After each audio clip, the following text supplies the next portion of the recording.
Welcome to another episode of 10-minute Wing Chun workout exercises. Today I'm going to show you some defensive, aggressive techniques. These are exercises that you can do at home without a training partner. You don't need much space and you can do it in 10 minutes. So are you ready?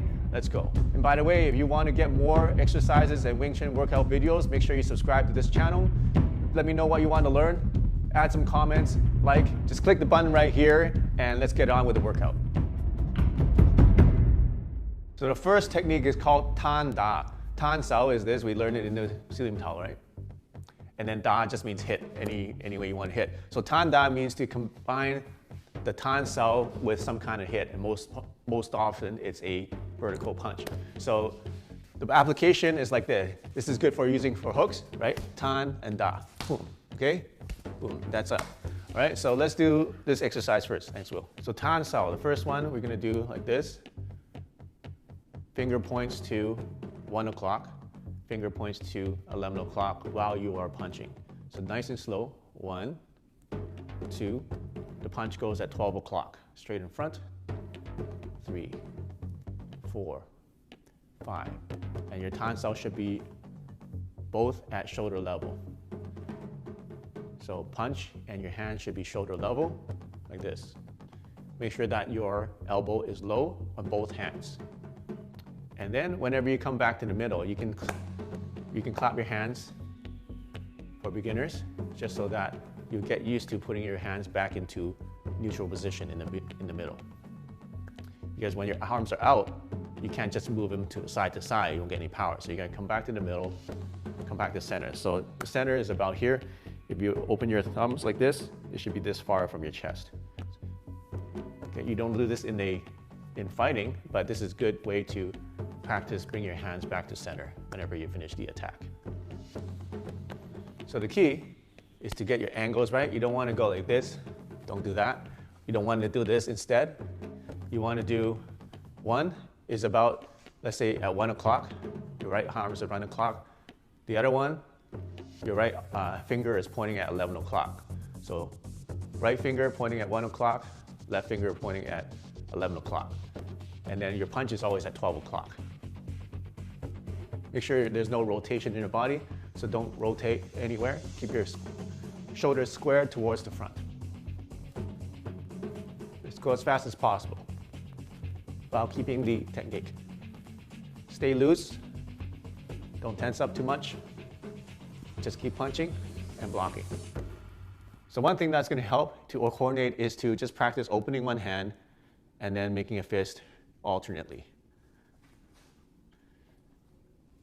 Okay, so practice that and let's move on to the next exercise. Exercise number 2 is called Gan Da. Gan means to separate and Da means to hit. So the technique is like this. The Gan Sao goes to about your silhouette of your body. So don't go all the way out here, don't go here. You see the silhouette of the body, that's as far as it goes. Your wrist or your forearm should go to about there. Also, if you look from the side, you don't want it to be too close to your body. It's got to come out a little bit here. So this should be about a foot distance or so between your arm here, the wrist, and your waist.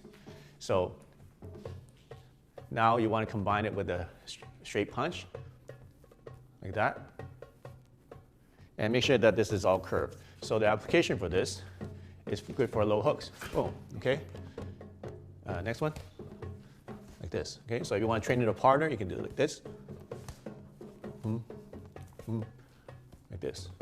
Be careful when training with the partner with this, because when you're using this bladed surface of your forearm against his forearm here, the meaty part, it can hurt a lot, especially if he hits hard, he's actually damaging himself because you have a hard forearm bone here and his meaty part is sensitive here. So just be careful when you train. So now let's do the Gan Sao exercise.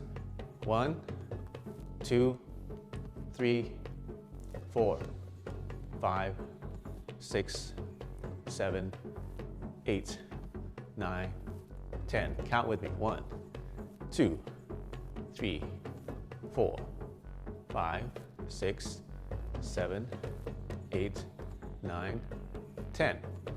Keep your arms relaxed. Keep your legs bent and keep squared forwards. And you want to move both at the same time,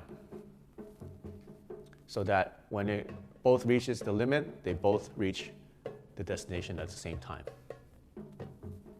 Like that. Exercise number 3 is the zat sao and da attack. Zat sao means to yank. So we're going to show you how this works. Hey, do you want to get stronger or faster? Do you want to get even faster? Do you want to be like Bruce Lee, actualize your full potential? Make sure you check out my free webinar. Go to my event right now at chilifemastery.com and register. It's absolutely free. And I'm going to show you the secrets of using ancient mind enhancement and human enhancement technology that is going to transform your life. So go ahead right there. I'll see you in the webinar.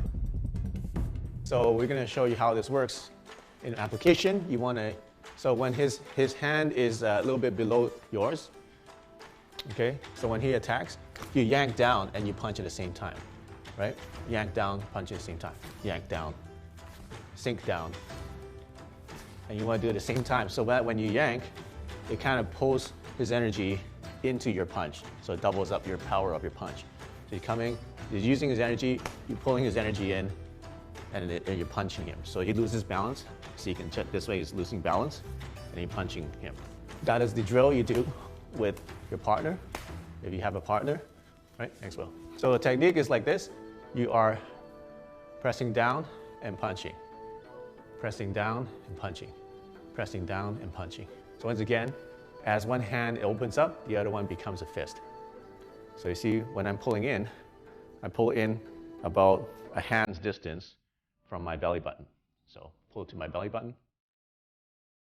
That's double speed. 2, 3, 4, 5, 6. Keep going.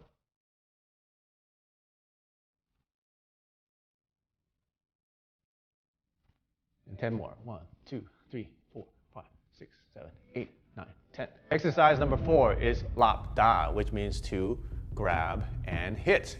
So there's 2 ways of doing this. The first way is to lap to my hip. Lap means to grab, all right? So first is to grab, and I'm using the last 3 fingers here to grab, last 3 fingers, and then this finger can be loose, and then I'm pulling into my hip. That's where you get a lot of power. Pull to your hip. At the same time, I want to hit him onto the jaw. When the other punch comes, I do the same thing. I pull to my hip, and I hit to the jaw, like that, okay?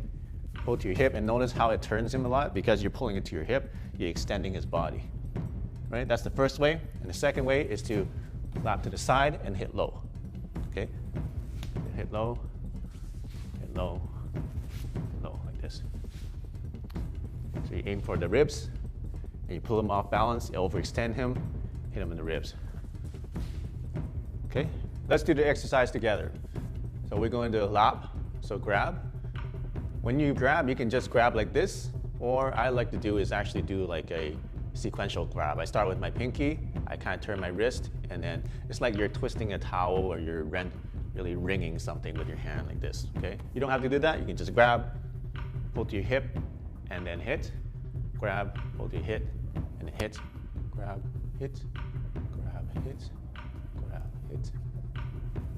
5, 6, 7, 8, 9, 10. So the alternate version is to lap to the side and hit low. So I'm lapping to the side, hitting low. Grab and pull, nice and slow. Grab and punch. Grab, pull, punch at the same time. Grab, pull, punch. Now when you're grabbing, make sure that you don't go grab and pull it all the way this way. Pull it to about here, say about 2 o'clock and 10 o'clock position.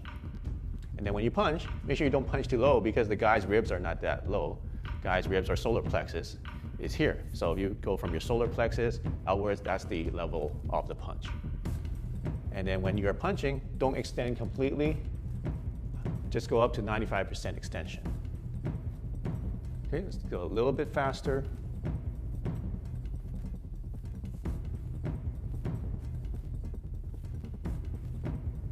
All right, great job. Here's how you apply the technique. So when he's punching, I grab, and then I chop over. I grab, chop over, grab, chop over, grab, chop over. So same thing, I'm grabbing to my hip level and chopping to the neck level. Grab to my hip, pull him in to the chop, And then sometimes if there's hands there, then it's great because now I can grab another one and chop again. Once again, the grab is just like before. I'm grabbing to my hip, grabbing to my hip, grabbing to my hip, grabbing to my hip. And then the fak, F-A-K, is to chop, like this. And make sure you chop to the center, don't chop to the side. Chop, keep your hands together, keep your thumbs tucked in, and then make a nice straight, slightly curved surface with your palm, like this. So if you combine the technique, it's gonna be grab and chop, grab and chop, grab, chop. Let's do a little faster. 1, 2, 3, 4, 5, 6, 7, 8, 9, 10. 1, 2, 3, 4, 5, 6, 7, 8, 9, 10. Hey, congratulations, you just finished your Wing Chun workout. So make sure you train hard, practice hard, and use the chi and prosper.